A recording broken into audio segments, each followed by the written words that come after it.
ರೈತನ ಮಗನ ಮದುವೆಯಾಗುವ ಹೆಣ್ಣು ಮಗಳಿಗೆ ಸರ್ಕಾರಿ ಕೆಲಸದಲ್ಲಿ ಶೇಕಡ 20ರಷ್ಟು ಮೀಸಲಾತಿ. ರೈತ ಯುವಕರನ್ನು ಮದುವೆಯಾಗುವ ಹೆಣ್ಣು ಮಕ್ಕಳಿಗೆ ಕನಿಷ್ಠ 10 ಲಕ್ಷ ರೂಪಾಯಿ ಠೇವಣಿ.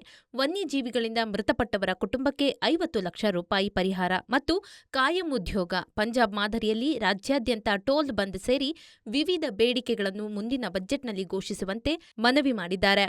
ವಿಧಾನಸೌಧದ ಸಮ್ಮೇಳನ ಸಭಾಂಗಣದಲ್ಲಿ ಮುಖ್ಯಮಂತ್ರಿ ಸಿದ್ದರಾಮಯ್ಯ ನೇತೃತ್ವದಲ್ಲಿ ನಡೆದ 2026-27ನೇ ಸಾಲಿನ ಬಜೆಟ್ ಪೂರ್ವಭಾವಿ ಸಭೆಯಲ್ಲಿ ರಾಜ್ಯದ ವಿವಿಧ ರೈತ ಸಂಘಟನೆಗಳ ಮುಖಂಡರು, ಕೃಷಿ ಸಂಸ್ಥೆಗಳ ಪ್ರತಿನಿಧಿಗಳು ಹಾಗೂ ಪ್ರಗತಿಪರ ರೈತರು ಹಲವು ಬೇಡಿಕೆ ಮಂಡಿಸಿದ್ದಾರೆ. ಕೃಷಿ ಸಚಿವ ಚೆಲುವರಾಯಸ್ವಾಮಿ, ನೀತಿ ಆಯೋಗದ ಉಪಾಧ್ಯಕ್ಷ ಬಿಆರ್ ಪಾಟೀಲ್, ಆರ್ಥಿಕ ಸಲಹೆಗಾರ ಬಸವರಾಜ ರಾಯರೆಡ್ಡಿ, ಸರ್ಕಾರದ ಮುಖ್ಯ ಕಾರ್ಯದರ್ಶಿ ಶಾಲಿನಿ ರಜನೀಶ್ ಮತ್ತು ಅಪರ ಮುಖ್ಯ ಕಾರ್ಯದರ್ಶಿ ಅಂಜುಂ ಪರ್ವೇಜ್ ಸೇರಿದಂತೆ ಪ್ರಮುಖರು ಪಾಲ್ಗೊಂಡಿದ್ದರು.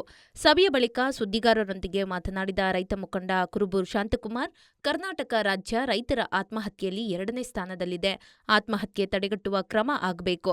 ಬೆಳೆ ವಿಮೆ ಪದ್ಧತಿಯಲ್ಲಿ ಬದಲಾವಣೆ ತರಬೇಕು. ಹೀಗೆ ಎಲ್ಲಾ ರೈತರ ಸಮಸ್ಯೆಗಳ ಬಗ್ಗೆ ಪ್ರಸ್ತಾಪ ಮಾಡಿದ್ದೇವೆ. ಜತೆಗೆ ರೈತರ ಮುಖಂಡರೊಂದಿಗೆ ಈ ಹಿಂದಿನ ಬಿಜೆಪಿ ಸರ್ಕಾರ ಜಾರಿಗೆ ತಂದಿದ್ದ ಜಾನುವಾರು ಹತ್ಯೆ ಪ್ರತಿಬಂಧಕ ಮತ್ತು ಸಂರಕ್ಷಣಾ ಕಾಯ್ದೆ 2020 ವಾಪಸ್ ಪಡೆಯಬೇಕು ಎಂದು ಸಿದ್ದರಾಮಯ್ಯ ಅವರಲ್ಲಿ ಮನವಿ ಸಲ್ಲಿಕೆ ಮಾಡಿದ್ದಾರೆ ಎಂದರು. ಕೆಲವು ತಿಂಗಳ ಹಿಂದೆ ಮುಖ್ಯಮಂತ್ರಿಗಳು ಕಬ್ಬು ಬೆಳೆಗಾರರಿಗೆ 100 ರೂಪಾಯಿ ಹೆಚ್ಚಳ ಮಾಡಿದರು. ಸರ್ಕಾರದಿಂದ 50 ರೂಪಾಯಿ, ಕಾರ್ಖಾನೆಗಳಿಂದ 50 ರೂಪಾಯಿ ಅಂತ. ಅವರು ಸರ್ಕಾರ ನಿಗದಿ ಮಾಡಿದಂಥ ಹೆಚ್ಚುವರಿ ಹಣವನ್ನು ಈಗಾಗಲೇ ಬಿಡುಗಡೆ ಮಾಡಿದ್ದೀವಿ ಅಂತಕ್ಕಂಥ ಮಾತು ಹೇಳಿದ್ದಾರೆ. ಮತ್ತು ಕಬ್ಬಿನ SAP ಕಾಯ್ದೆಯನ್ನು ಸ್ವಲ್ಪ ಬಲಪಡಿಸಬೇಕು ಮತ್ತು ಏನು ಇಳುವರಿಯಲ್ಲಿ ಮೋಸ ಆಗ್ತಾ ಇದೆ ಅದನ್ನು ತಪ್ಪಿಸಲಿಕ್ಕೆ ತಾಂತ್ರಿಕ ಸಮಿತಿಯನ್ನು ರಚನೆ ಮಾಡಬೇಕು ಅಂತ ಹೇಳಿದ್ದೀವಿ.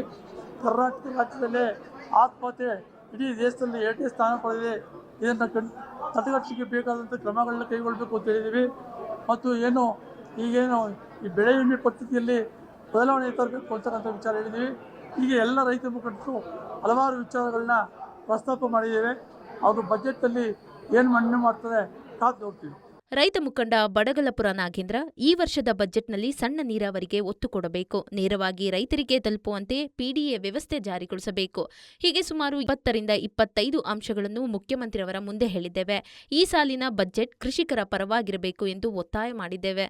ಅದಕ್ಕೆ ಪೂರಕವಾಗಿ ಸಿಎಂ ಸಿದ್ದರಾಮಯ್ಯ ಸ್ಪಂದಿಸಿದ್ದಾರೆ ಎಂದು ತಿಳಿಸಿದರು. ಮಿನಿಮಮ್ ಇನ್ಕಮ್ ಗ್ಯಾರಂಟಿ ಇಲ್ಲ.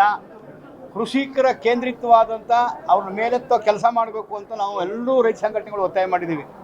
ಸಣ್ಣ ನೀರಾವರಿ ಒತ್ತು ಕೊಡಬೇಕು ಮತ್ತು ನೇರವಾಗಿ ಪಡಿತರವನ್ನು ರೈತರಿಂದಲೇ PDS ಸಿಸ್ಟಮ್ಗೆ ಕೊಡ್ಕೋಬೇಕು. ಈ ಥರದ್ದು ಒಂದು 20-25 ಅಂಶಗಳನ್ನು ನಾವು ಮುಖ್ಯಮಂತ್ರಿಗಳ ಮುಂದೆ ಹೇಳಿದ್ದೀವಿ. ಈ ಸಾಲಿನ ಬಜೆಟ್ಟು ಕೃಷಿ ಪರವಾಗಿ ಇರಬೇಕು ಅಂತ ನಾವು ಒತ್ತಾಯ ಮಾಡಿದ್ದೀವಿ. ಅದು ಪೂರಕವಾಗಿ ಮುಖ್ಯಮಂತ್ರಿಗಳು ಸ್ಪಂದಿಸಿದ್ದಾರೆ. ರೈತ ಯುವಕರು ಮದುವೆ ಆಗಲು ವಧು ಸಿಗದೇ ಇರುವುದು ಒಂದು ಸಾಮಾಜಿಕ ಪಿಡುಗಾಗಿರುವುದು ವಿಷಾದನೀಯ. ಈ ಸಮಸ್ಯೆಗೆ ಕಾರಣಗಳನ್ನು ಕಂಡುಹಿಡಿಯಬೇಕು. ರೈತ ಯುವಕರನ್ನು ವಿವಾಹವಾಗುವ ಹೆಣ್ಣು ಮಗಳಿಗೆ ಕನಿಷ್ಠ 10 ಲಕ್ಷ ರೂಪಾಯಿ ಠೇವಣಿ, ಕೃಷಿ ಮತ್ತು ಕೃಷಿ ಪೂರ್ವಕ ಸಣ್ಣ ಉದ್ದಿಮೆಗಳನ್ನು ಸ್ಥಾಪಿಸಲು ಸರ್ಕಾರವೇ ಭದ್ರತೆ ನೀಡಿ ಬಡ್ಡಿರಹಿತ ಸಾಲ ಒದಗಿಸಿ ಉತ್ತೇಜನ ನೀಡಬೇಕು ಎಂದು ಒತ್ತಾಯಿಸಿದ್ದಾರೆ.